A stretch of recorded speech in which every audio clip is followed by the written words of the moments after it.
Donc aujourd'hui, ce qu'on va voir ensemble, c'est donc les listes chaînées et puis l'algorithmique qui est derrière, c'est-à-dire comment insérer un élément dans une liste chaînée, comment afficher une liste chaînée, comment rechercher un élément dans une liste chaînée, comment supprimer un élément d'une liste chaînée, comment fusionner des listes chaînées, etc., etc., etc.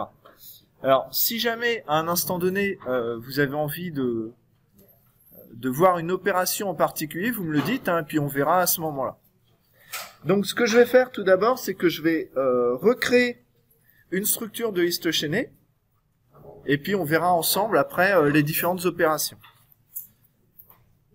Alors, je vous rappelle, une liste chaînée, c'est une structure de données qui contient donc des données, et en plus de cela, ça contient un pointeur vers une donnée du même type, c'est-à-dire vers la même structure.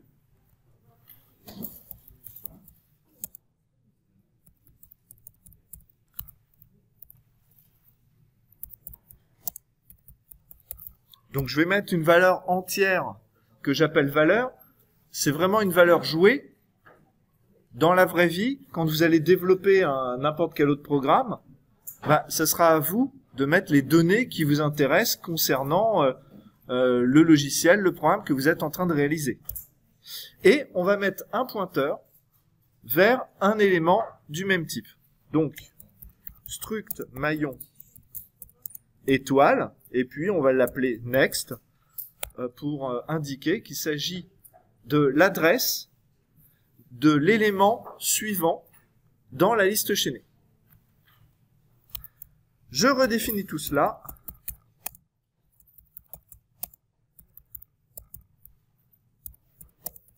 Et je l'appelle liste. D'accord? Donc, là, j'ai un nouveau type de données qui s'appelle liste. Et c'est une liste chaînée, c'est-à-dire que, en tout cas, chaque élément va contenir une donnée, une valeur, et un pointeur vers l'élément suivant. Et après, à partir de cette simple structure, c'est nous qui allons créer toute l'algorithmique qui va derrière. Parce qu'en soi, là, qu'est-ce qu'on a codé? Juste une structure qui contient un entier et un pointeur. Donc c'est pas grand-chose. Oui? Non. Là, ce que j'ai fait... Alors, la question, c'est de savoir si j'ai créé une structure à l'intérieur d'une structure. Si j'avais écrit ça, d'accord? C'est-à-dire struct maillon qui contiendrait un struct maillon. Là, ce que je serais en train de dire, c'est que un élément contient un élément du même type.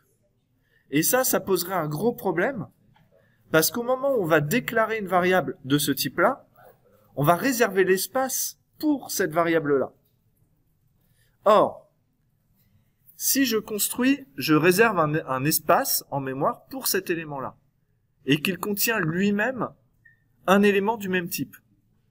Ça veut dire que je vais devoir réserver la même place à l'intérieur de ce que je suis en train de réserver.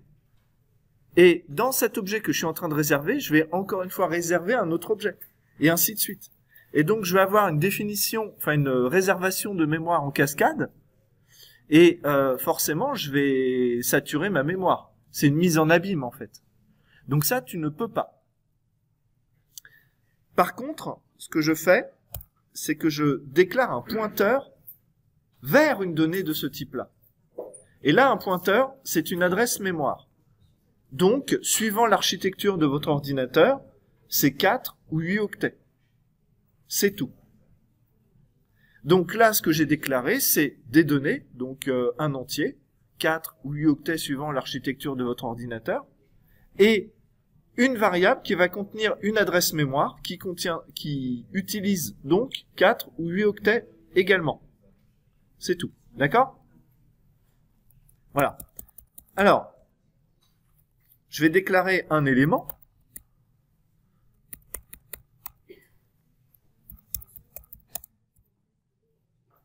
Oui?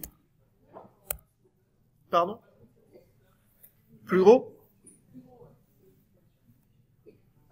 Après, je peux pas beaucoup plus parce que on va avoir beaucoup de code et après on va plus s'y retrouver.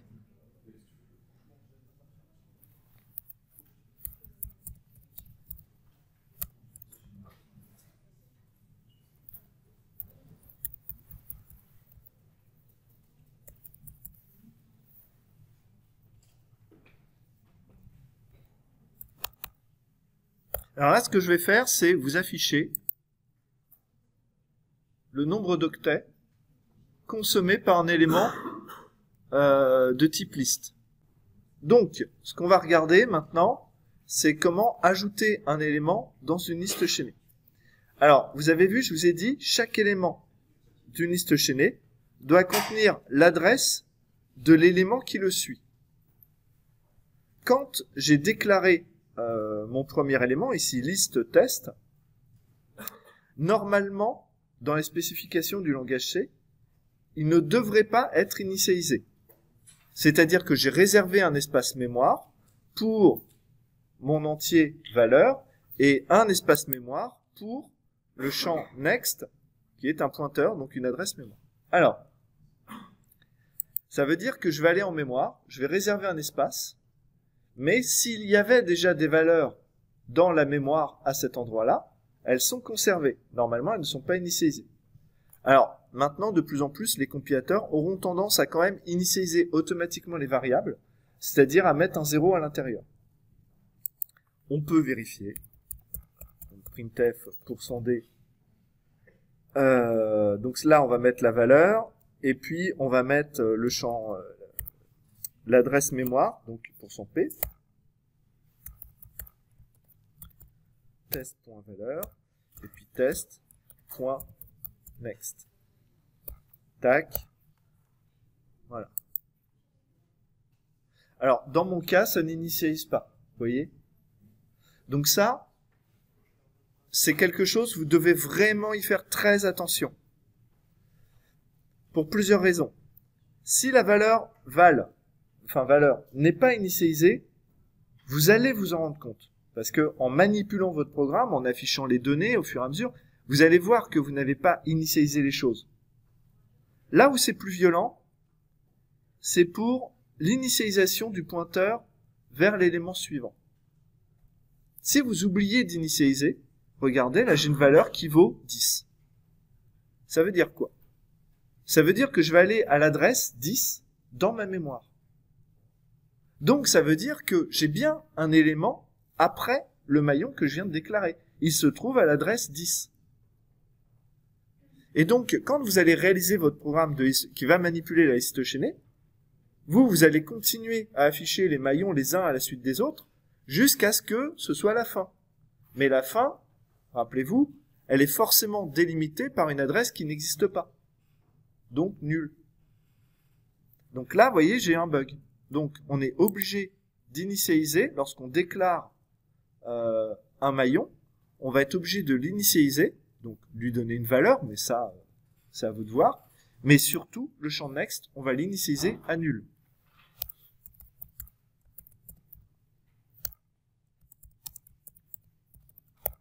Voilà. Et là, pour le coup, ça m'a mis 0, 0, 0, 0.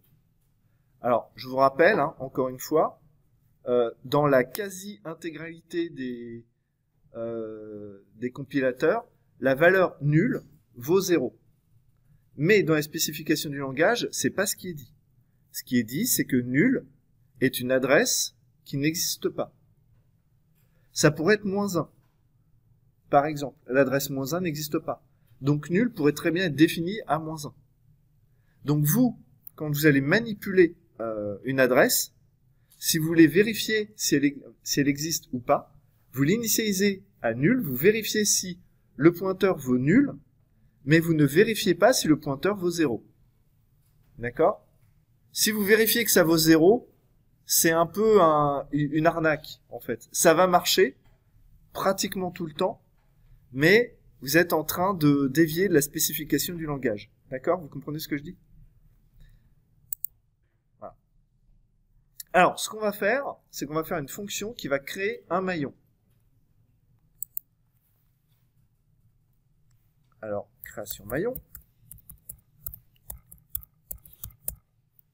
Tac. Donc, cette fonction-là, elle va créer un maillon.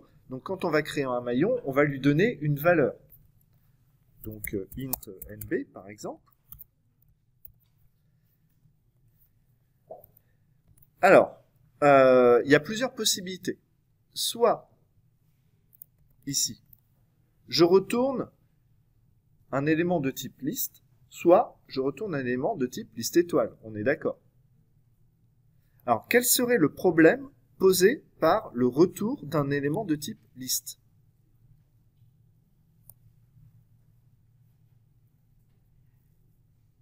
Si je retourne un élément de type liste étoile, concrètement, ça veut dire que c'est moi qui vais réserver dans la mémoire un élément de type liste, je vais l'initialiser, et puis je vais retourner son adresse dans la mémoire. C'est vous qui allez manipuler la liste chaînée. Donc, c'est une bonne pratique d'allouer la mémoire. Parce que si vous utilisez la déclaration automatique, là, on va déclarer,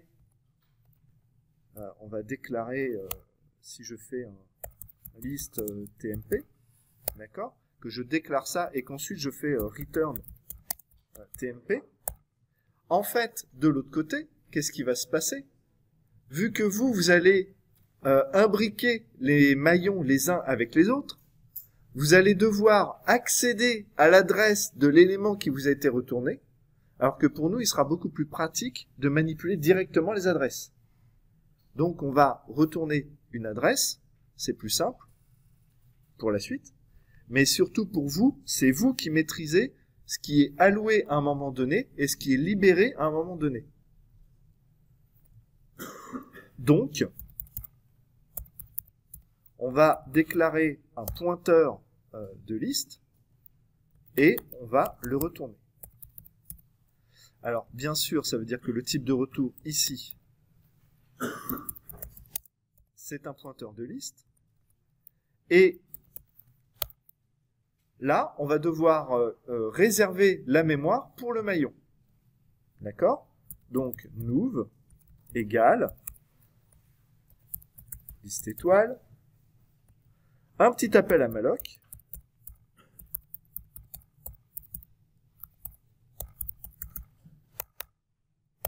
voilà, donc là on vient de réserver un espace en mémoire qui est suffisamment grand pour contenir un élément de type liste, et on n'a plus qu'à initialiser. Donc le plus important c'est le champ next, on l'initialise à nul, et la valeur, on l'initialise à la valeur qui a été passée en argument, c'est-à-dire NB. Voilà. Donc là, ce qu'on va avoir,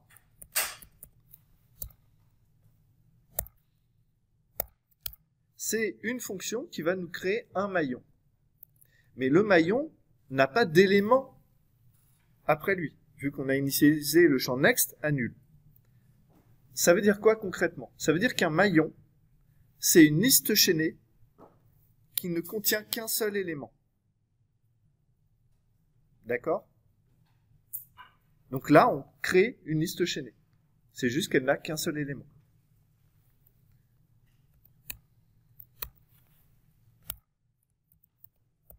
Une liste chaînée qui ne contiendrait aucun élément, évidemment, c'est juste un pointeur qui est initialisé à nul pour dire ah, il n'y a pas d'adresse de départ, donc il n'y a pas d'élément.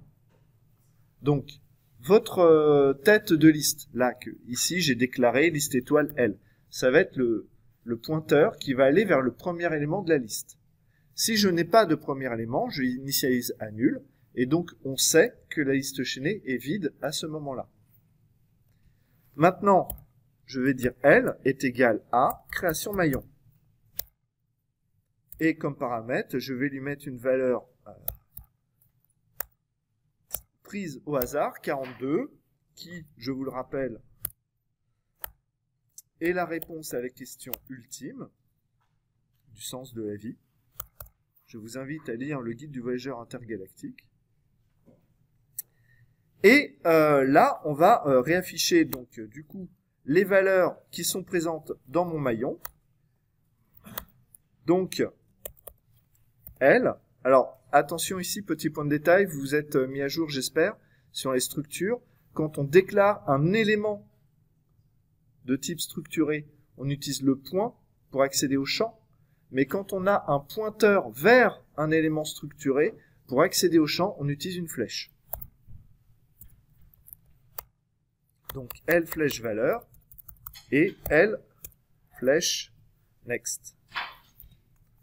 Voilà. Formidable. J'affiche donc 42 et puis 0. Ok. Alors maintenant, ce qu'on va faire, c'est qu'on va créer un deuxième maillon. Ok?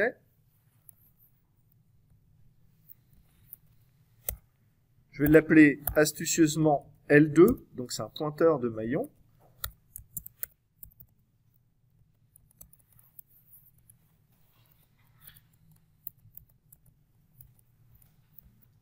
L2, et lui, je vais lui mettre une valeur. Voilà. Donc, je crée deux maillons. Donc, je peux aussi afficher les éléments de mon deuxième maillon. Et là où ça va être amusant, c'est qu'on va s'amuser juste après à les faire se succéder. Donc, 42 avec 0, 666 avec des 0. J'ai bien deux listes chaînées, chacune qui contient un élément avec des valeurs différentes. Maintenant, ce que je vais faire ici, c'est que je vais dire le premier maillon va avoir son champ next va pointer vers le premier, enfin vers le deuxième maillon, excusez-moi. Donc je vais dire le premier maillon, le champ next du premier maillon va pointer vers l'adresse du deuxième maillon. Ça, je vais faire L flèche next est égal à L2. D'accord? Je vais réafficher. Donc ça ne va pas changer grand-chose. Il y a juste ici. Vous voyez que la première fois, j'ai deux éléments indépendants. Et la deuxième fois, j'ai une adresse qui est apparue. Alors ce que je vais faire maintenant, c'est que avant chacun des maillons, je vais afficher l'adresse du maillon. D'accord? Donc %P, %P.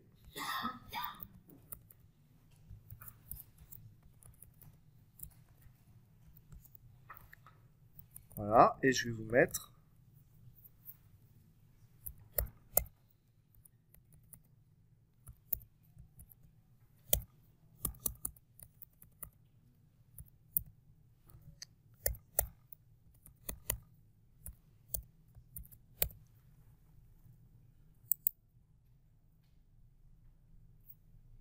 voilà.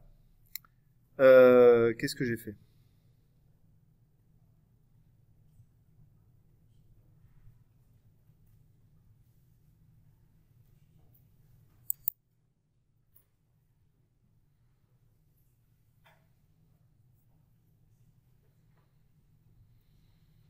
Oui, pardon. Donc là, c'est les adresses des variables. Et c'est pas ce que je veux. C'est le contenu. Bah si, attendez. Ça tend vers ça. J'ai L2. Et L2, ça contient l'adresse de l'élément en mémoire. Donc l'adresse de l'élément en mémoire, c'est ça. C'est ça que je veux. Pardon, excusez-moi.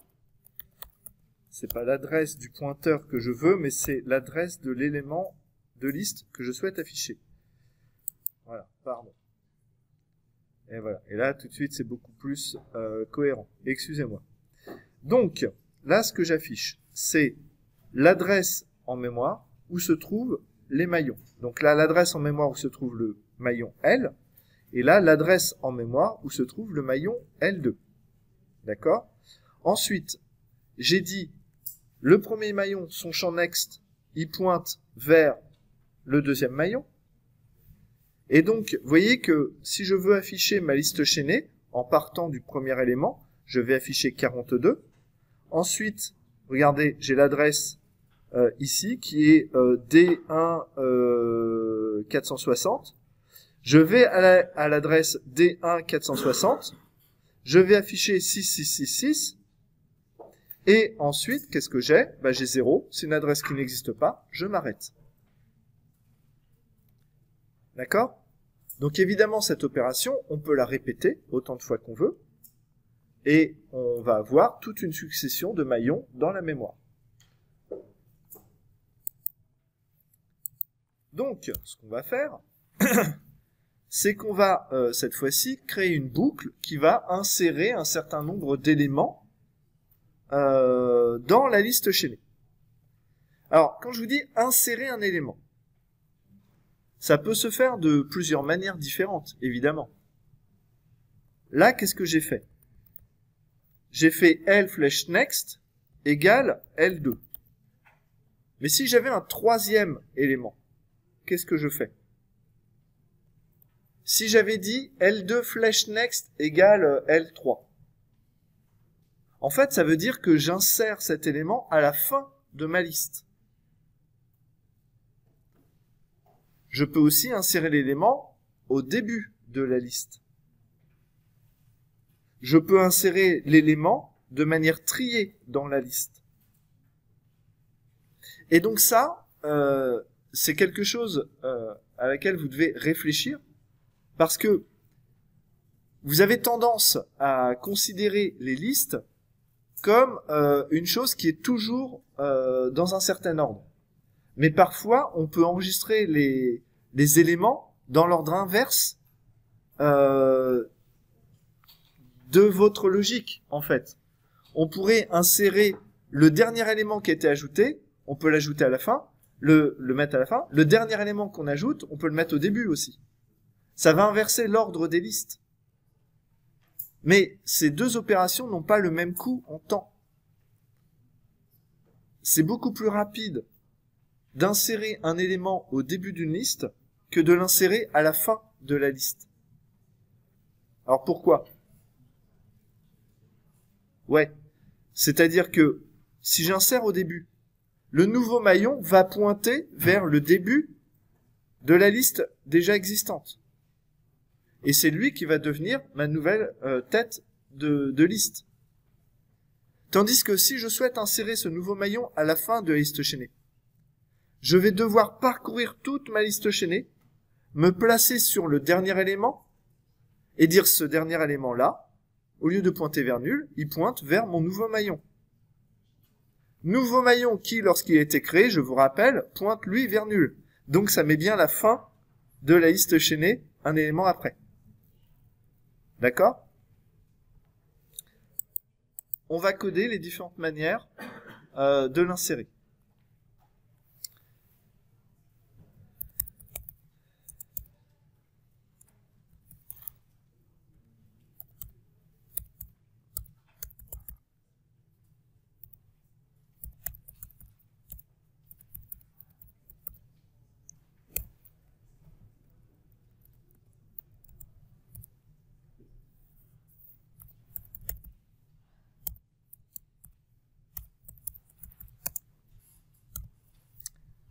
Donc, j'ai deux listes chaînées. On va juste faire une supposition, d'accord? C'est que l'élément qu'on passe en deuxième position, le deuxième paramètre, on va considérer, sans le vérifier, qu'il s'agit d'une liste chaînée à un seul élément. Peu importe si c'est vrai ou pas, on considère que ce qui nous arrive dans la fonction, c'est correct. D'accord? À vous de gérer le reste du programme.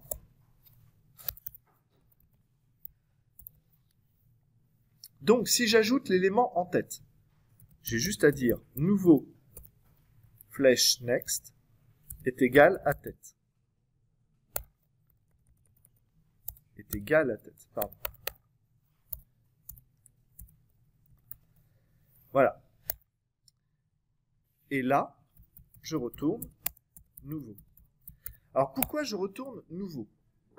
C'est vraiment crucial de retourner nouveau.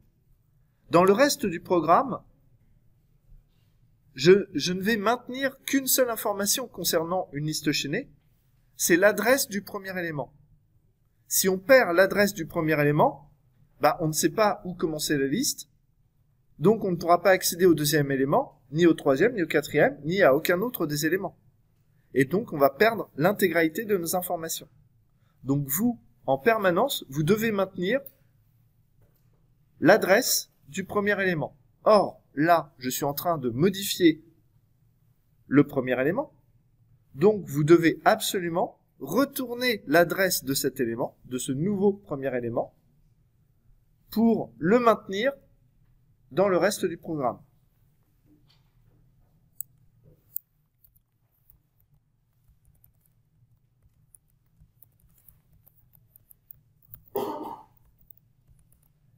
Donc, on va faire, je vais faire la chose comme ça, suivante.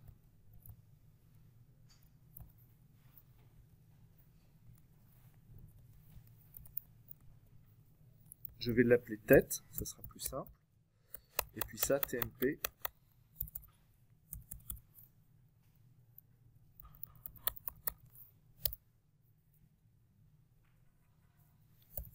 Tête est égal à ajout tête de quoi? Donc, ma tête actuelle, qui vaut nul. Et ici, je vais appeler création maillon. Et on avait dit, le premier maillon, on va l'initialiser avec la valeur 42.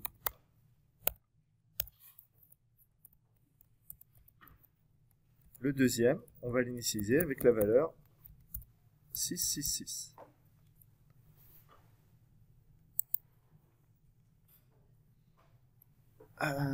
Return.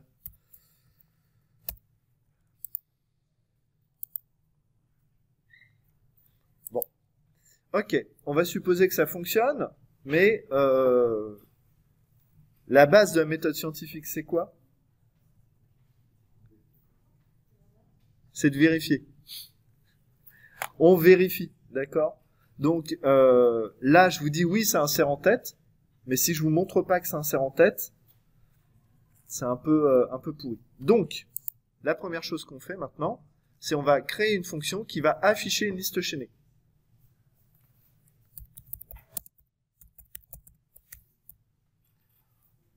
Affichage liste, liste étoile tête. Ok. Donc, là, quand j'arrive dans cette fonction, je vous rappelle l'histoire des paramètres formels et des paramètres effectifs, c'est-à-dire que ça, c'est une variable qui va contenir une valeur qui lui est passée en argument. Cette valeur, c'est l'adresse du premier élément. Mais si je modifie la valeur de cette variable ici, ça ne va pas modifier dans le reste du programme. D'accord? Donc, tant que tête est différent de nul,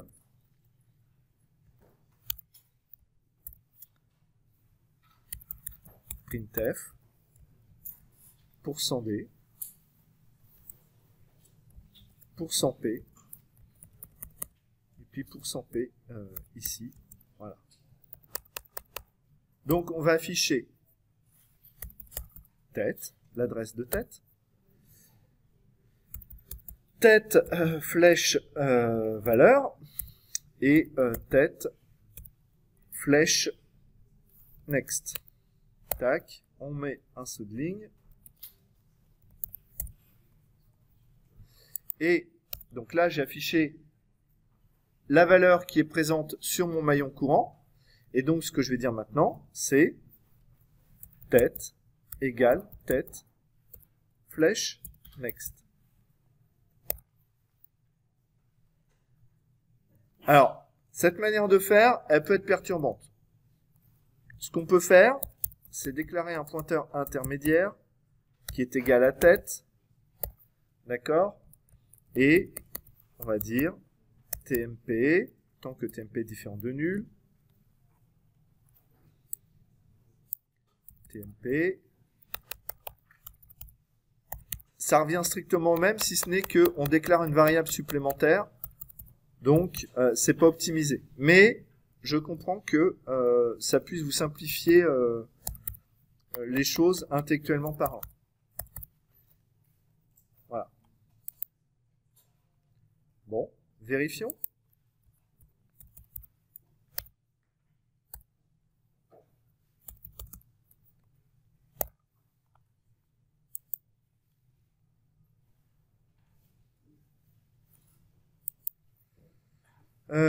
Qu'est-ce que j'ai raté? Ah oui, oui, oui. Ça marche mieux. Alors, du coup, j'ai créé un maillon avec la valeur 42. Ensuite, j'ai créé un maillon avec la valeur 666 et je l'ai inséré en tête. Ensuite, j'ai affiché ma liste chaînée. Donc, le premier maillon, il contient la valeur 666 et c'est le deuxième maillon qui a la valeur 42. Bon, ça semble fonctionner. Alors, ce qu'on va faire, on va faire une boucle pour créer une liste chaînée avec des éléments. Alors, for i égale 0, i inférieur à 10 par exemple, i plus plus.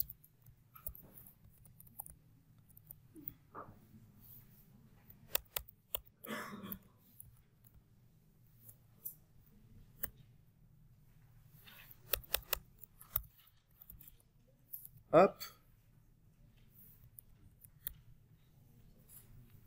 Et je vais insérer la valeur i. Et ensuite, je l'affiche. Donc, est-ce que vous êtes capable de me prédire l'affichage qui va être réalisé sur les valeurs? J'insère 0, j'insère 1, j'insère 2, 3, 4, 5, 6, 7, 8, 9.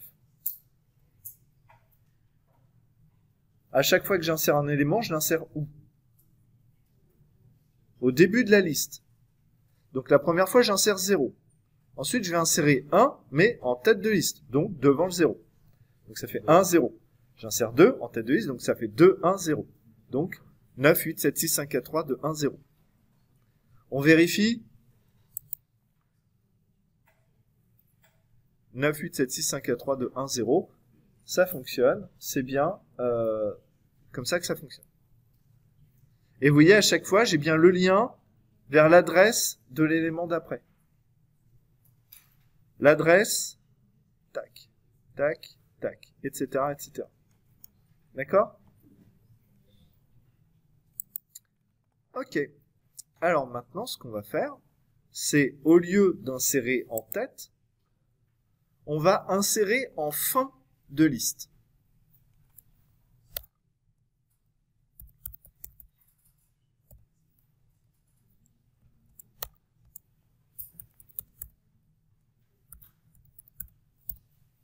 Donc pareil, on reçoit un pointeur vers la tête de la liste.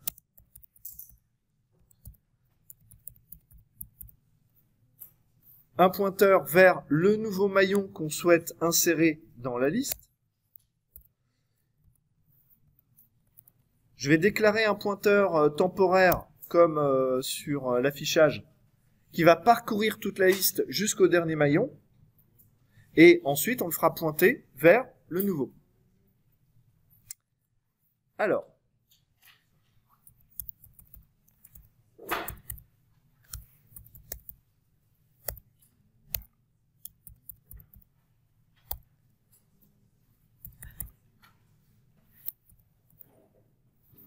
donc je vais m'arrêter sur le dernier maillon, c'est-à-dire celui qui est juste avant nul. D'accord? Je vais parcourir le premier maillon, le deuxième, le troisième. Je m'arrête sur le dernier et je vais dire tu pointes vers l'élément suivant. Donc c'est tant que TMP flash next différent de nul, d'accord? Alors TMP égale TMP flash next. Quand je suis sur le dernier élément, qu'est-ce que je fais?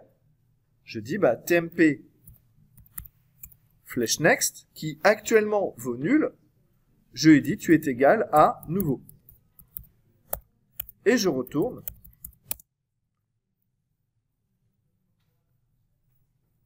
Et je retourne. Et je retourne. Je retourne quoi les gens? Hein? La tête. On est d'accord. Alors là, ce que je vous ai écrit, ça fonctionne, mais il y a un gros bug. Ici, j'accède au champ Next du maillon. Que se passe-t-il si ma liste est vide? Parce que au départ, regardez, ici, la liste, elle est vide. Pardon. Ici, ma liste, elle est vide. Elle vaut donc nul. Et moi, qu'est-ce que je fais ici? J'accède au champ Next d'un élément qui se situe à une adresse qui n'existe pas. Ça va planter.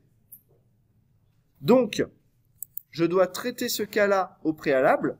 Si jamais la liste est vide, alors je retourne quelque chose. Donc, si tête vaut nul, si ma liste est vide et que je souhaite insérer n'importe où, au début, à la fin, de toute façon la liste est vide, un élément, ah ben je retourne cet élément. Return, nouveau. Voilà. Donc si ma liste est vide, je retourne directement le nouveau maillon. Si ma liste n'est pas vide, je vais la parcourir jusqu'à être placée sur le dernier maillon. Et là, je fais pointer ce dernier maillon vers le nouvel élément. Alors.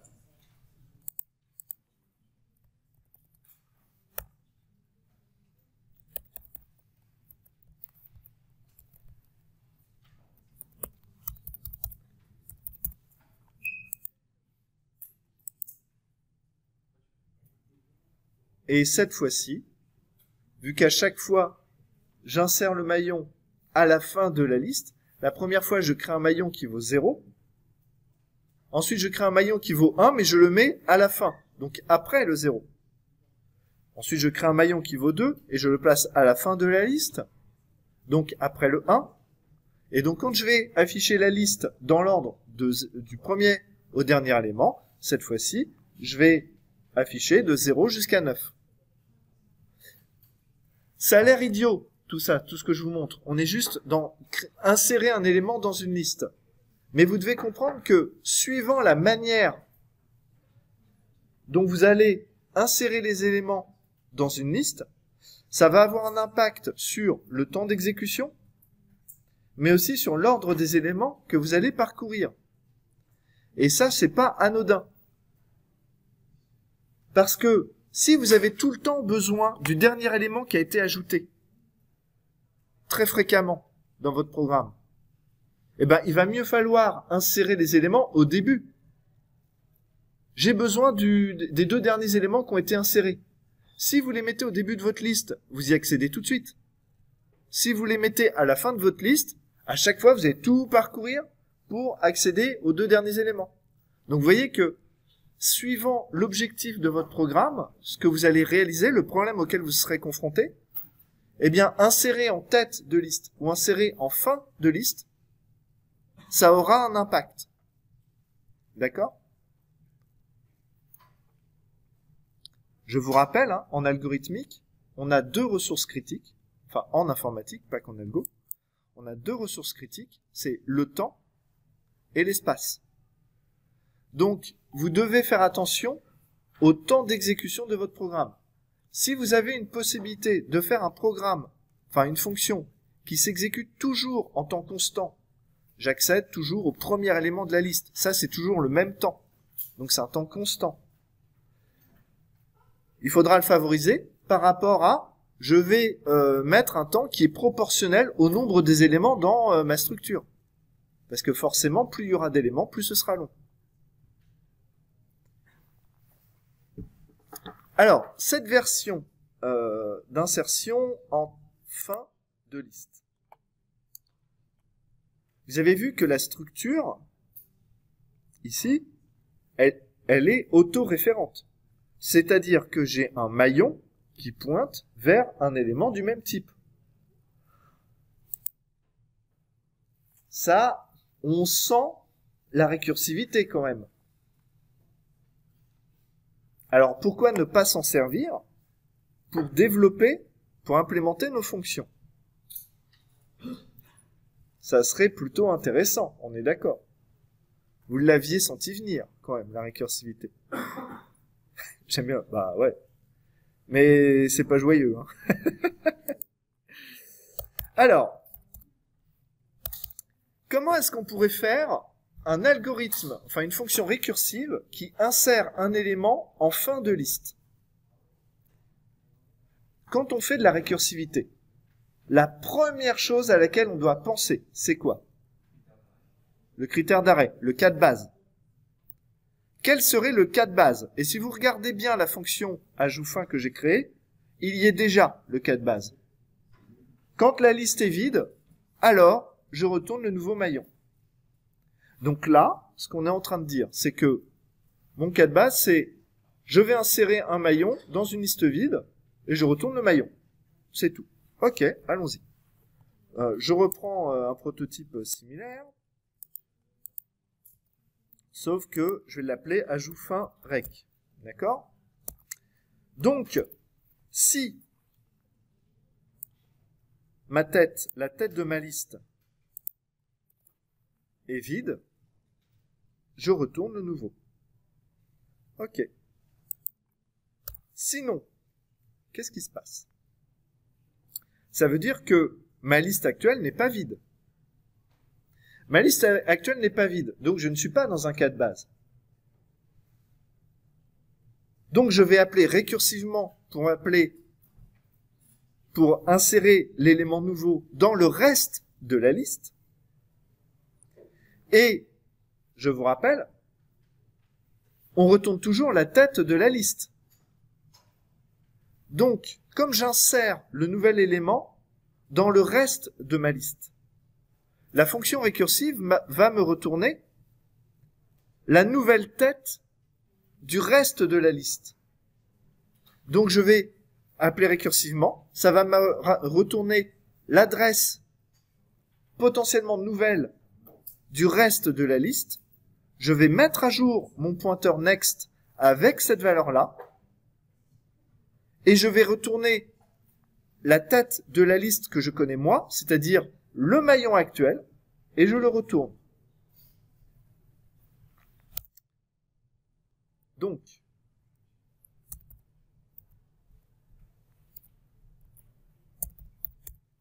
tête flèche next, je vais mettre à jour mon pointeur vers la tête de la liste que je vais créer, qui est égale à... Donc j'appelle récursivement ma fonction et je vais insérer où? Donc je vais insérer dans une nouvelle liste qui va contenir le reste de la liste. Donc tête flèche next. Et qu'est-ce que j'insère? Nouveau. D'accord? Là maintenant, je n'ai plus qu'à retourner tête.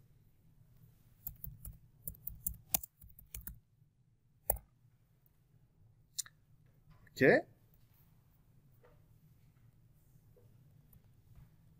Testons.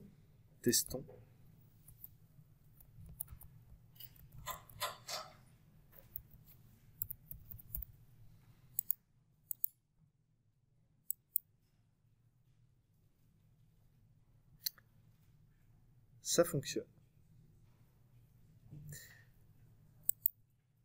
Alors, cette opération-là,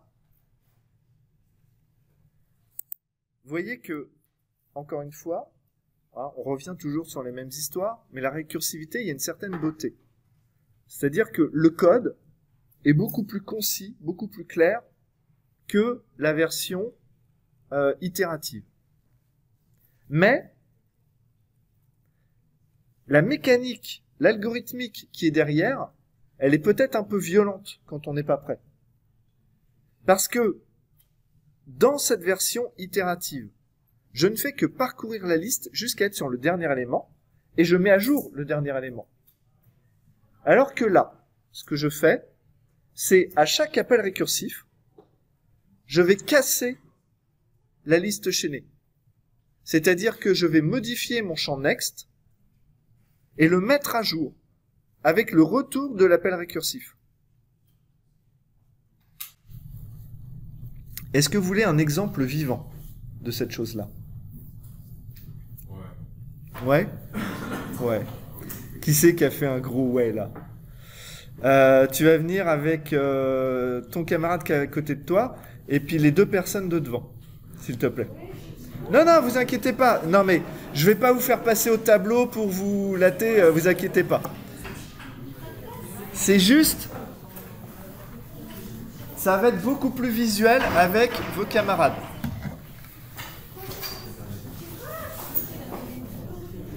Vous allez juste rester là, vous mettez dans le coin. Là. Alors, moi je suis la tête de liste, d'accord? Et au début, regardez ma main, c'est la suite, enfin c'est cette main-là, c'est la suite de la liste, et je n'ai rien, d'accord? Donc pour le moment, je pointe vers nul, d'accord? Je vais créer un maillon, et je vais l'ajouter récursivement à la fin de ma liste. Donc je vais créer un maillon, tiens je crée un maillon, oh il est là, tiens avec moi s'il te plaît, je ne tiens pas parce que j'ai une force herculéenne, voilà. Donc ici, je tiens le maillon d'après. Donc moi, je suis à tête de liste, je pointe vers quoi? Vers un maillon, qui lui pointe vers quoi? Regardez sa main, elle est là, et il n'y a rien, donc il pointe vers nul. On est d'accord? Alors maintenant, ce qu'on va faire, c'est qu'on va insérer un nouveau maillon, récursivement. Donc, votre camarade, elle arrive, vient avec nous. Donc, vous voyez qu'elle, dans sa main, il n'y a rien. C'est pareil, elle pointe vers nul. On va l'insérer à la fin de la liste. Donc, on arrive ici, regardez, est-ce que tu es nul? Non. Talentueux, on le sait, il ne vaut pas nul. Et donc, normalement, dans la première version itérative, on aurait juste dit, ah bah comme tu es le dernier élément, tu vas prendre ta camarade comme ça, et tu pointes vers la deuxième élément, qui, elle, ne pointe vers rien, et puis on aurait inséré tous les éléments comme ça, les uns à la suite des autres. Là, c'est pas ce qu'on fait. Lui, il pointait vers rien. Repointe vers rien. Voilà. Donc, ce qu'on fait, c'est qu'on fait un appel récursif. On dit, votre camarade, on va l'insérer dans l'élément suivant. Sauf que l'élément suivant, il valait nul. Donc, on arrive dans un cas de base. C'est-à-dire, votre camarade, elle est insérée dans une liste qui était vide initialement. Elle pointe vers rien, ok? Donc, si je considère uniquement à partir d'ici, quel est le contenu de la liste? Il n'y a que votre camarade. Du coup, toi, tu es la tête de la liste. Donc, je vais retourner la tête de la liste. Et je vais dire, donc la tête de la liste, c'est ici, et je vais dire, en revenant de mon appel récursif, parce que c'était ici qu'on avait appelé récursivement sur la suite, je vais dire, maintenant je connais la tête de la liste, et tu vas pointer vers la tête de la liste. Vas-y, tu pointes ici. Maintenant, toi, tu connais la tête de ta liste, c'est toi, et donc on retourne cette tête-là. Sauf que moi j'étais juste la fonction, enfin le point, c'est ici que j'étais dans la fonction main, je suis la tête, et puis bah du coup je sais que c'est lui le début de ma liste. Maintenant on peut parcourir la liste. Alors avec deux éléments, on peut se dire ça ne change pas grand chose. On va refaire la même chose. Restez connectés s'il vous plaît, parce que c'est important justement ce lien-là entre les différents maillons de la liste. Je vais créer un troisième maillon. Regardez, c'est un super troisième maillon. Et je vais l'insérer dans la liste. Donc, il va venir avec moi, je vais regarder le premier maillon de la liste. Et, encore une fois, il n'est pas vide. D'accord? Donc, ce que je vais faire, c'est que, viens avec moi, tu ne vas pas te mettre là, on va aller sur l'élément d'après. L'élément d'après, tu n'es pas vide, tu es là. Ouais. Bon, donc, on va insérer sur la suite. On insère sur la suite. Or, toi, tu ne pointais vers rien. Donc ici, on est où? On était dans une liste vide, et j'insère, c'est le cas de base, mon élément à la fin de la liste. Ok. Donc maintenant, quelle est la tête de cette liste-là? C'est moi. Non, c'est moi. Non, c'est lui. Ah oui. C'est lui, la tête de cette liste-là, a un élément. Donc, quand je reviens ici, votre camarade, je lui dis, tu vas pointer vers l'élément d'après. Vas-y, pointe vers l'élément d'après. Ouais, c'est lui. Voilà, ça tu le tiens, voilà. Ensuite, toi, on va retourner l'adresse du premier élément de cette liste. Et c'est elle. Donc je vais aller sur l'élément qu'il avait appelé récursivement, et je vais dire, on casse le lien, et maintenant, ton premier élément, c'est bien ce maillon-là. Vous pouvez vous reprendre la main. Donc du coup, qu'est-ce qui se passe là? Vous voyez que, à la différence de l'insertion itérative, où le lien était maintenu, là, ce qu'on fait, c'est à chaque étape, on va casser le lien pour le reconstruire.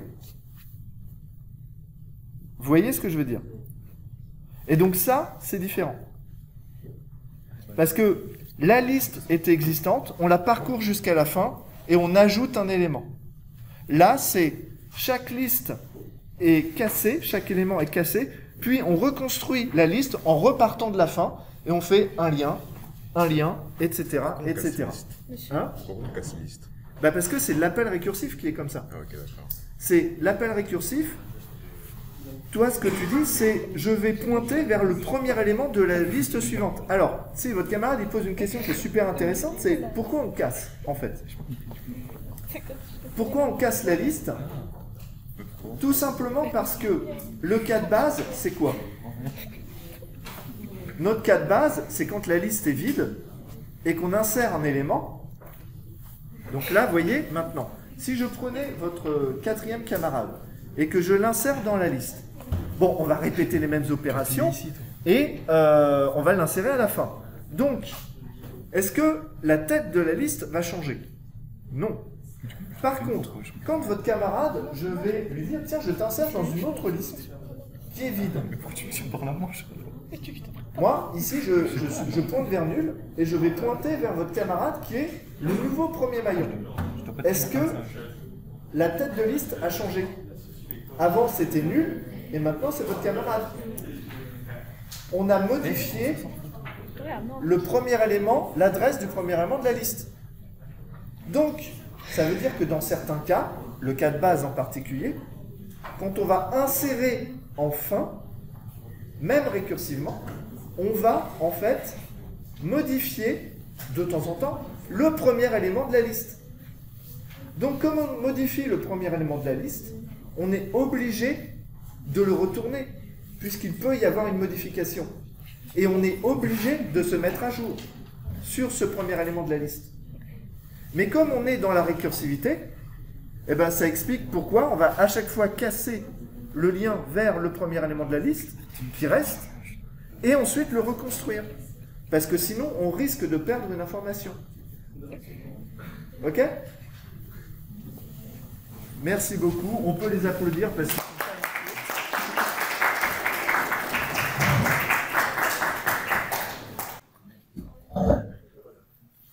On va organiser des parties d'épervier ou un truc comme ça en mode... Ah, épervier, c'est vieux, hein. C'est vieux, hein. Mais je vois des... Ouais, c'était cool, l'épervier. Alors, du coup, je pense que vous avez compris où je vais vous emmener maintenant.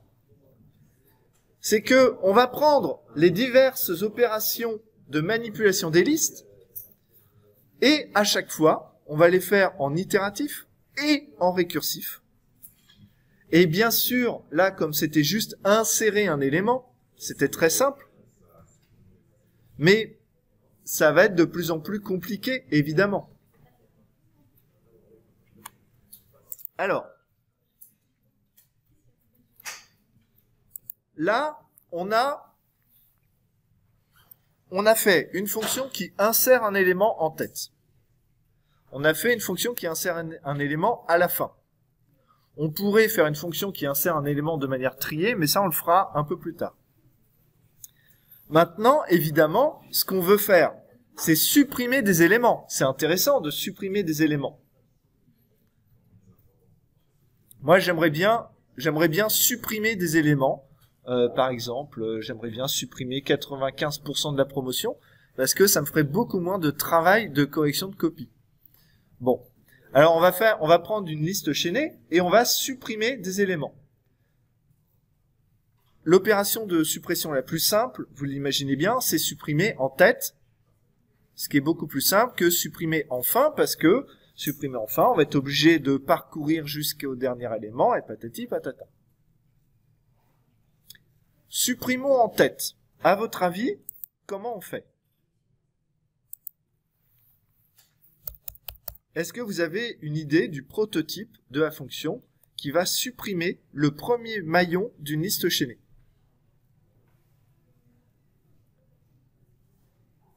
Déjà, si on supprime le premier maillon d'une liste, qu'est-ce qui va se passer? On va modifier la tête de la liste. Donc cette information-là, il faut la retourner pour qu'on puisse la maintenir et l'utiliser. Parce que si on perd l'adresse du premier maillon, on perd la liste. Donc, le type de retour de notre fonction, c'est un liste étoile. On est d'accord?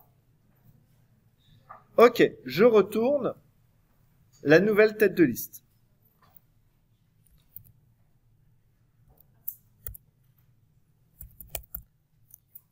J'enlève la tête. D'accord? Qu'est-ce que j'ai à lui passer? Juste l'adresse du premier maillon. Alors, habituellement, quand je demande à vos camarades des années précédentes comment faire pour supprimer le premier maillon de la liste, on me dit « Oh, bah c'est facile, il suffit de retourner, tête, flèche, next ». J'ai un problème avec les R et les U aujourd'hui. Return, tête, flèche, next. Alors, effectivement, si je retourne tête, flèche, next, je retourne bien l'adresse du nouveau premier élément de ma liste chaînée. Ok. Mais rappelez-vous, quand on a créé les différents maillons de la liste chaînée, on a fait une allocation dynamique. L'allocation dynamique, quand on fait appel à malloc, c'est vous qui décidez du moment où on va déclarer, enfin, allouer la mémoire, on va la réserver. Et donc, c'est de votre responsabilité de libérer cette mémoire. Donc, il ne faut pas oublier de libérer la mémoire du premier élément. Sauf que, là, une fois qu'on fait le return, c'est trop tard. Parce que quand on fait return, on sort de la fonction, donc on ne peut pas libérer la mémoire après. Donc, il faut le faire avant. Liste étoile TMP égale tête, flèche, next. Donc là, je fais un pointeur TMP qui pointe vers quoi? Vers le deuxième élément de la liste chaînée. Comme ça, ici, on n'aura plus qu'à retourner TMP. Ça revient au même. On est d'accord? Sauf que l'intérêt ici, c'est que j'ai la variable tête. Tête pointe vers le premier élément de la liste chaînée. TMP pointe vers le deuxième élément de la liste chaînée. Donc maintenant, je peux libérer la mémoire du premier élément pour ensuite retourner le deuxième élément.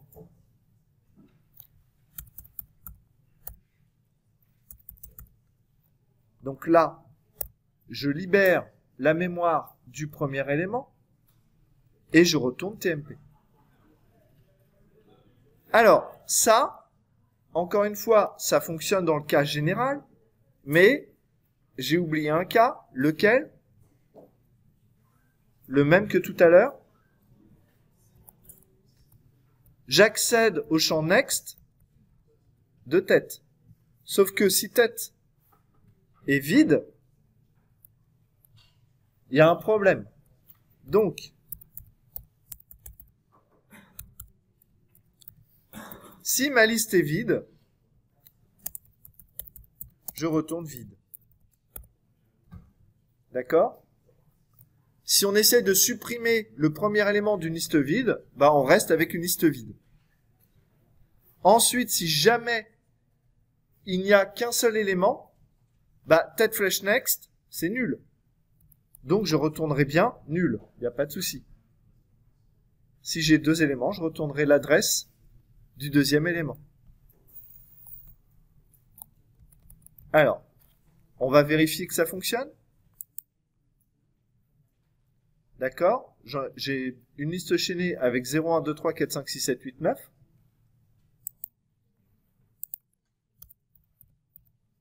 Sup tête.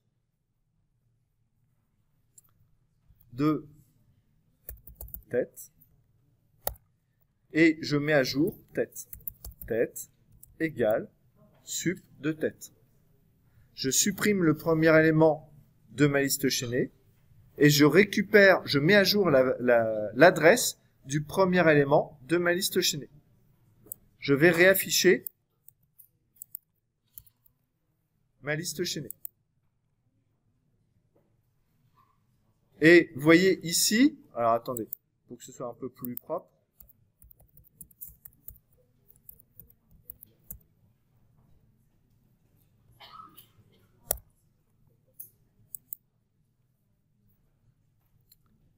Donc vous voyez, j'ai bien supprimé le premier élément de ma liste chaînée. Bon, ok. Bon, bah ce que je vais faire maintenant,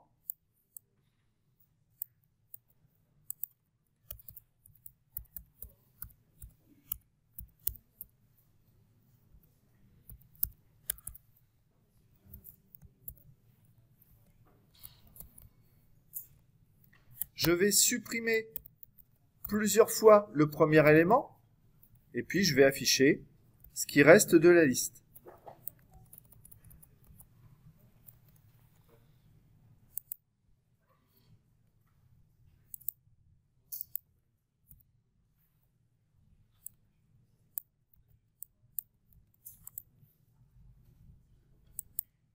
Voilà.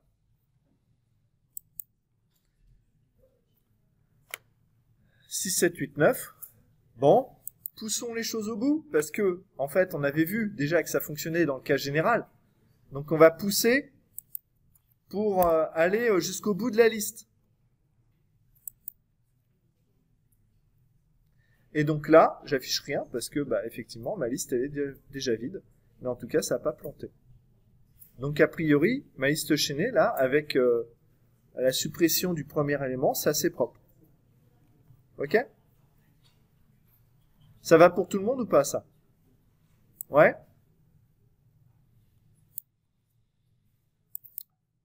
Qu'est-ce qu'on va faire d'après vous maintenant? On va supprimer le dernier élément.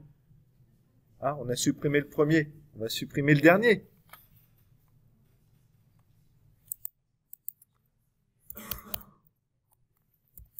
Liste étoile. Sup. Fin de liste étoile. Tête.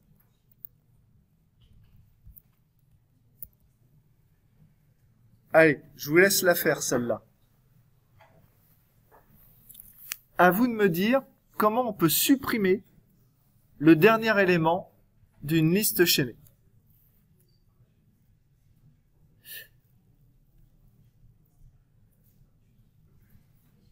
Itérativement, bien sûr. Sur quel élément il faudrait se placer, d'après vous? Sur j'ai pas entendu. Alors, si on se place sur le dernier élément, ok, on fait un free, comment on met à jour l'adresse next du précédent? Et vous voyez que si on fait ça, si on se place sur le dernier élément, dans la version itérative, hein, si on se place sur le dernier élément, on aura l'adresse du dernier élément. Donc on est capable de faire un free. Mais on ne sera plus capable de modifier le champ next de l'élément précédent. Et donc, il va pointer vers quelque chose qui existe, mais qui n'est plus dans notre liste chaînée. Et donc là, là c'est mal. On a perdu la cohérence de notre liste chaînée. Donc, on va pas se placer sur le dernier élément. J'ai vu qu'il y en a qui avaient compris direct. On va se placer sur l'avant-dernier élément. Comment on peut se placer sur l'avant-dernier élément d'une liste chaînée? Eh bien, on va faire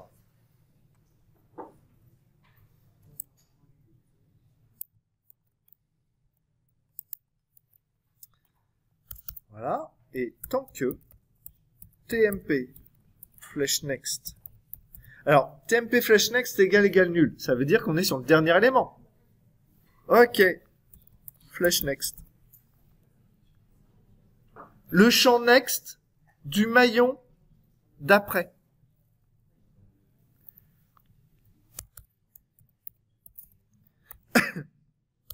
Donc là, vous voyez, c'est... Hein, on joue avec les pointeurs. On va aller sur un maillon dont le maillon suivant pointe vers nul. On est bien sur l'avant-dernier maillon. Et donc, si on arrive sur cet avant-dernier maillon, eh bien, on connaît l'adresse du maillon d'après, on a accès à notre champ next qui va du coup devoir pointer vers nul, et on va pouvoir donc libérer ce dernier maillon.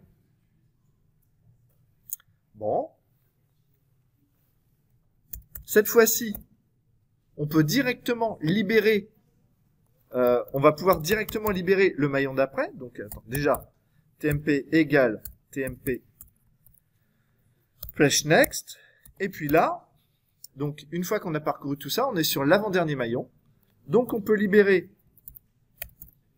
la mémoire du dernier maillon, qui est TMP flèche next. Ça, c'est le dernier maillon. Je le libère. Maintenant, je dis que je pointe vers nul. Et je retourne, return, la tête de ma liste. Vous voyez, on joue avec les listes. Hein. C'est j'accède à l'élément d'après l'élément suivant. Bon, ça devient... Et alors, même question que d'habitude. Là, j'ai traité le cas général, mais évidemment, j'accède à quoi, là? Au champ next du champ next. Ça veut dire que ça ne fonctionne que si votre liste chaînée contient au moins 2 éléments. Sinon, on accède à un champ next d'un élément qui est nul. Donc, si tu as une adresse qui n'existe pas, votre programme va planter. Donc, cette fois-ci, ça veut dire qu'on va gérer 2 cas de base. Soit votre liste est vide. Donc là, supprimer un élément, ça ne change rien. Soit votre liste ne contient qu'un élément. Donc, on va traiter ce cas-là. Soit on contient 2 éléments ou plus, et donc on peut appliquer notre cas général. Donc, si tête vaut nul, directement, return nul. Ensuite, si je suis toujours à cet endroit-là, ça veut dire que j'ai au moins un élément. Si tête flèche next, c'est-à-dire je n'ai qu'un élément, si tête flèche next vaut nul, alors, 2 choses, je libère la mémoire de mon seul maillon, et je retourne nul. Maintenant, si j'arrive ici, au niveau de la boucle while, je sais que ma liste n'est pas vide, et je sais que ma liste n'a pas un seul élément, parce que sinon ça aurait déjà été traité. J'ai donc au moins 2 éléments, je suis dans le cas général, et donc, on peut appliquer notre algo. Sauf erreur de code, ça devrait fonctionner. Donc,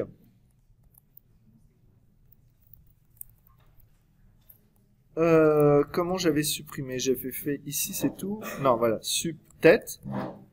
On va appeler sup fin.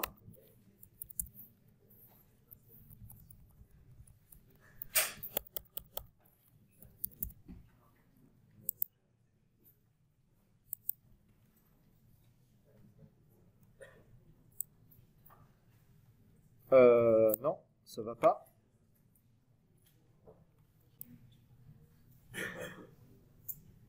Non, mais attendez, je suis débile. Ah là là. Alors, le bug, hein, les gens, vous auriez dû voir. Au lieu de mettre différent, j'ai mis égal égal. C'est tant que le champ suivant du champ enfin, le champ next du champ next est différent de nul. En plus, je l'ai dit, j'ai pas dit égal. Du coup, je rentrais pas dans la boucle, je restais sur le premier élément.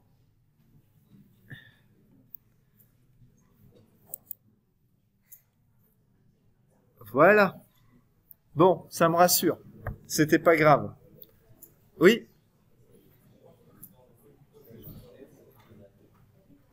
Tu n'as pas compris le champ next du champ next? Ok. Si tu te places sur le dernier élément de ta liste chaînée, tu connais son adresse, donc tu peux libérer la mémoire. On est d'accord. Mais le maillon précédent, son champ next, tu peux plus le modifier. Tu es d'accord? Bah donc il va pointer vers un maillon qui a été supprimé, au lieu de pointer vers nul. Donc, il faut se placer sur l'avant-dernier élément, parce que depuis l'avant-dernier élément, tu es capable de libérer la mémoire du dernier, et tu es capable de dire « je pointe vers nul maintenant ». C'est pour ça, tu vois. Ok.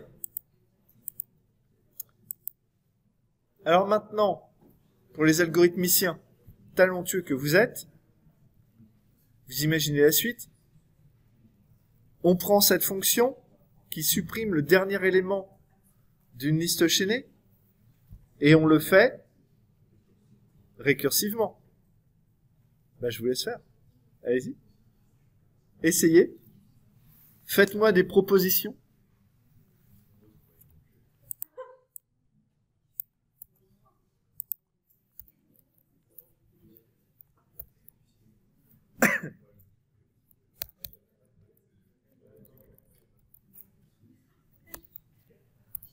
Alors, le plus important, c'est quoi? Toujours.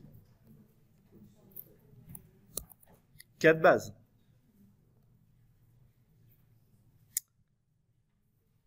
Alors, premier cas de base. Si la tête vaut nul, je retourne nul. On ne peut pas supprimer un élément d'une liste vide. Est-ce qu'on a un deuxième cas de base? S'il y a un seul élément,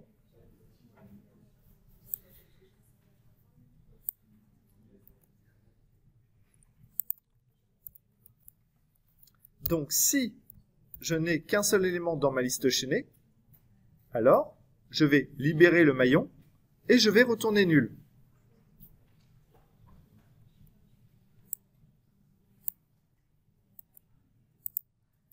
Ok. Bon, si je suis là, il se passe quoi?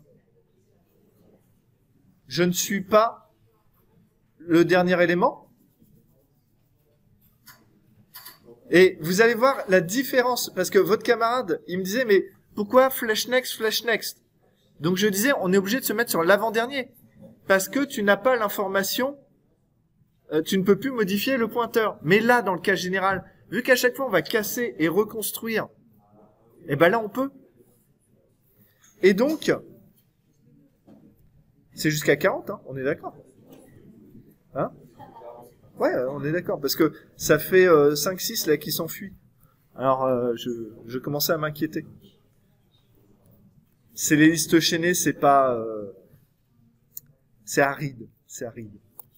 Alors, là, on est dans le cas général.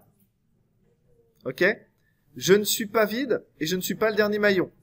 Donc, je vais juste dire, je vais mettre à jour mon champ next, qui va être la tête de la liste chaînée qui suit, et je vais appeler récursivement.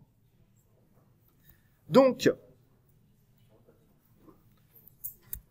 tête flèche next est égal à subfin rec de tête flèche next.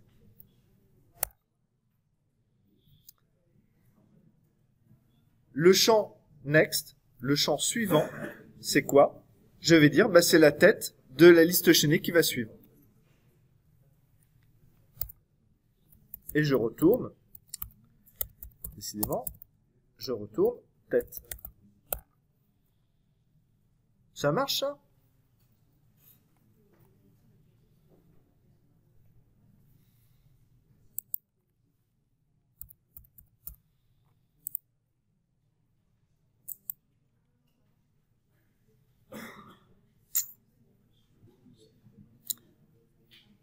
Petit instant de fierté, parce que juste avant, j'avais galéré pendant 5 minutes, hein, donc là, ça fonctionne. Et donc, regardez. Attendez, je vais diminuer un tout petit peu la taille du code. Voilà. On a les deux versions. La version itérative et la version récursive. Voyez la différence un petit peu de traitement, j'ai envie de dire. On était embêté dans la version itérative. On était obligé de se dire, je vais me placer sur l'avant-dernier, donc le flash next du flash next. Et donc, ça implique qu'il y ait des cas de base avant. Voilà. Et là, les appels récursifs font que de toute manière, vous êtes obligé de mettre à jour le champ next, qui va être retourné.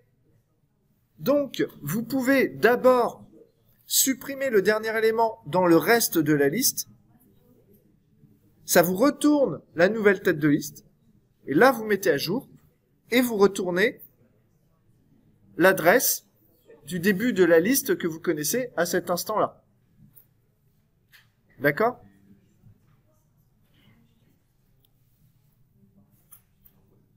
Voilà. Donc, en l'état actuel, qu'est-ce qu'on est capable de faire? On est capable d'ajouter un élément au début d'une liste, à la fin d'une liste, de manière itérative et récursive. On est capable de supprimer un élément au début d'une liste ou à la fin d'une liste, de manière itérative ou récursive. Il nous reste une opération cruciale qui est libérer la mémoire d'une liste chaînée. On va le faire itérativement et récursivement aussi. Et après, si vous avez réussi à comprendre tout ça, bah, il n'y aura plus qu'à jouer. Alors, je me permets une aparté, la minute du père Fouras. Personnellement, quand j'étais à votre place et qu'on m'a fait le cours sur les listes chaînées, j'arrivais à coder un petit peu. Mais de temps en temps, il y avait des erreurs, ça plantait, tout ça. C'est à ce moment-là que j'ai eu le déclic. Mon déclic de codeur, c'est pendant les listes chaînées que je l'ai eu. Alors plus précisément, vous allez voir un petit peu après, on va faire des listes doublement chaînées qui vont permettre de manipuler des structures d'arbres. Alors là, ça va être un peu rigolo. C'est à ce moment-là, en le codant, parce que j'avais codé un truc en TD, ça marchait pas, le prof est venu m'aider, il m'a dit oui, mais là tu fais ci, tu fais ça. Alors du coup j'ai recopié, mais en fait c'est pas moi qui l'ai créé, ce qui fait que je n'avais pas, certes mon programme fonctionnait, mais il n'était pas purement de moi. Vous voyez ce que je veux dire? Et donc bah, j'y arrivais pas plus que ça, et puis je me suis énervé, et donc j'ai passé du temps, j'ai codé, et puis tout d'un coup, il y a eu le jboom, qui est arrivé. Et à partir du moment où j'ai eu ce boom-là avec les listes chaînées, je vous assure, algorithmiquement, ça veut dire que vous avez l'essentiel des bases, vous avez compris l'essentiel, vous pourrez vous attaquer à énormément de choses. Ça ne veut pas dire que ça sera facile, le reste. Mais ça voudra dire en tout cas qu'il est sûr et certain que vous serez capable d'y arriver. Donc vraiment, je vous incite, les listes chaînées, bien sûr, il y a des TD, bien sûr, les profs peuvent répondre à vos questions, mais rien ne vaudra le fait de coder soi-même et tout seul sans aucune aide. Sans aucune aide veut dire pas d'internet. Je vous assure. Je sais qu'il y a un glissement qui est en train de s'opérer chez les informaticiens, ceux de votre génération et puis des quelques années d'avant vous. Hein. On a remarqué de plus en plus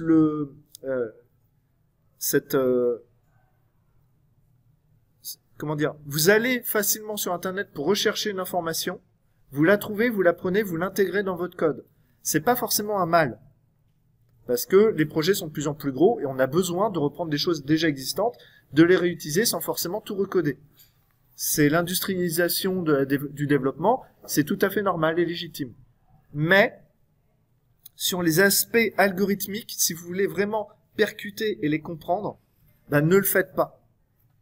Vraiment, faites par vous-même jusqu'à ce que vous y arriviez.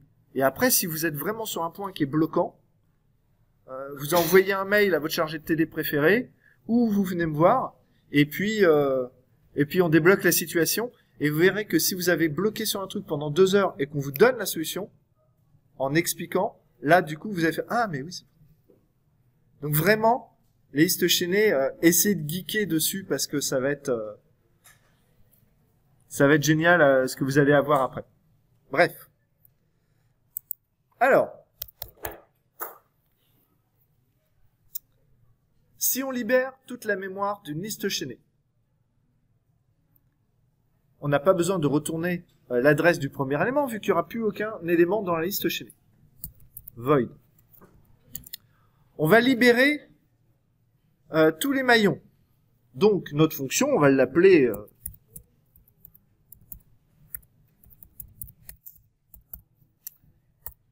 Voilà. Et si vous l'avez en tête maintenant, c'est bien fait. Liste étoile. Tête. Alors, itérativement et récursivement.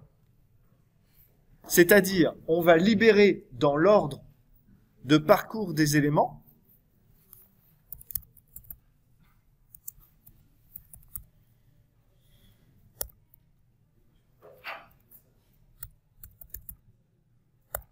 Ok.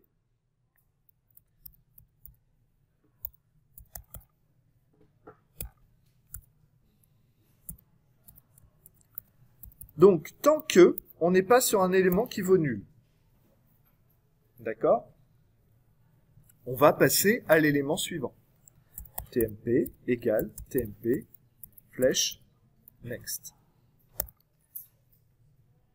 On va passer à l'élément suivant, mais on aimerait bien libérer la mémoire.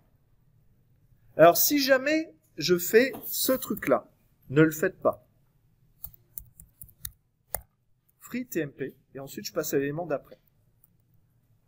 Concrètement, sur 98% des exécutions, alors statistiques, hein, 98%, c'est les mêmes statistiques que Zemmour, hein, je l'invente, bien sûr, c'est juste que c'est sur le principe. Vous allez voir la très grande majorité des exécutions qui vont bien fonctionner, mais il y en a, ça va planter. Qu'est-ce qui va se passer? Si vous libérez le maillon courant, et qu'ensuite vous passez au maillon d'après, vous avez libéré la mémoire du maillon. Donc, philosophiquement, vous n'avez pas le droit d'aller lire dans ce maillon que vous venez de libérer l'adresse du maillon d'après. Même si, concrètement, il va rien se passer. Mais, entre l'exécution des deux instructions, free et puis TMP égale TMP flèche next, il est possible que un programme tiers soit venu et ait modifié la valeur de la mémoire à cet endroit-là, parce que c'est plus réservé. Et du coup, quand vous allez faire votre opération TMP égale TMP flèche next, vous allez arriver sur une valeur qui est complètement aberrante. Donc, ça veut dire, vous devez récupérer, sauvegarder l'adresse de l'élément suivant. Vous libérez votre maillon et ensuite, vous passez à l'élément suivant. OK ?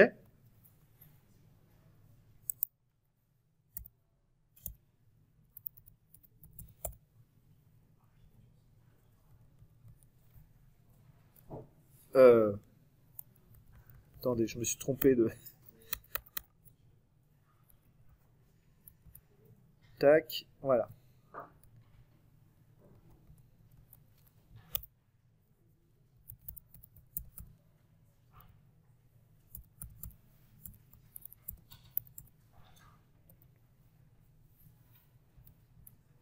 Donc, suivant égale TMP flèche next. Donc, j'ai sauvegardé l'adresse du maillon d'après. Je libère TMP, qui est mon maillon courant. Et ensuite, je dis TMP est égal à suivant.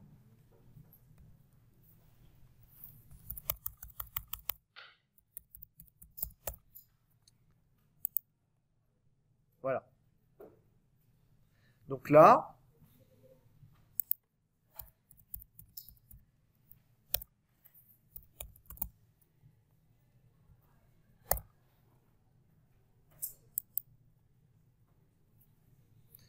pas de plantage. Donc, a priori, c'est que j'ai pas fait un free à un endroit où j'avais pas le droit. Donc, mon programme doit fonctionner. Alors, maintenant, on va faire la version récursive.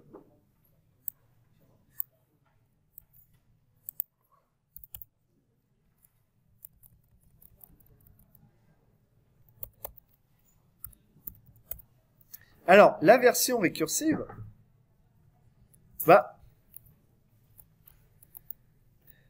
si jamais ma liste est vide, je ne fais rien. Donc on va faire quelque chose uniquement si la tête n'est pas vide.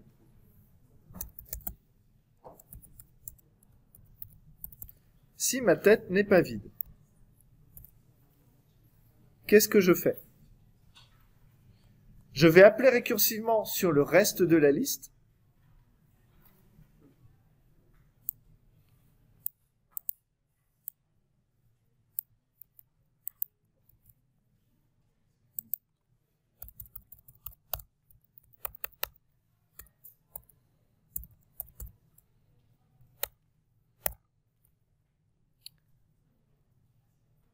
Donc, si ma tête de liste n'est pas vide, je vais appeler récursivement sur le maillon suivant pour libérer. D'accord? Ça va appeler récursivement, et à chaque fois, ça va progresser d'un élément, vu qu'à chaque fois, j'appelle sur tête flèche next. Donc, récursivement, je vais avancer. Arrive le moment où je suis arrivé sur un élément vide, nul. Qu'est-ce qui se passe? Je ne vais rien faire. Je ne rentre pas dans mon test. Il ne se passe rien. Ma fonction se termine. Je retourne dans la fonction qui m'avait appelé.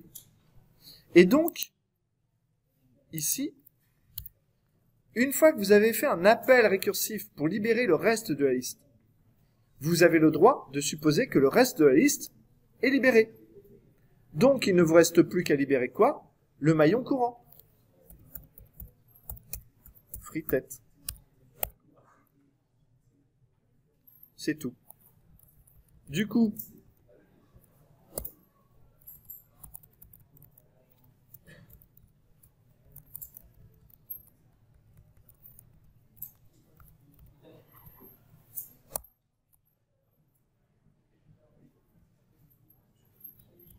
libérer, délivrer, rec.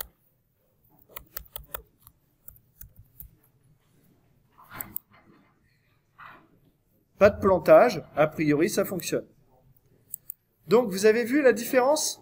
Et là, la version itérative, on parcourt chacun des éléments, à chaque fois on libère la mémoire du premier élément. Tac, tac, tac, tac, tac, et on progresse.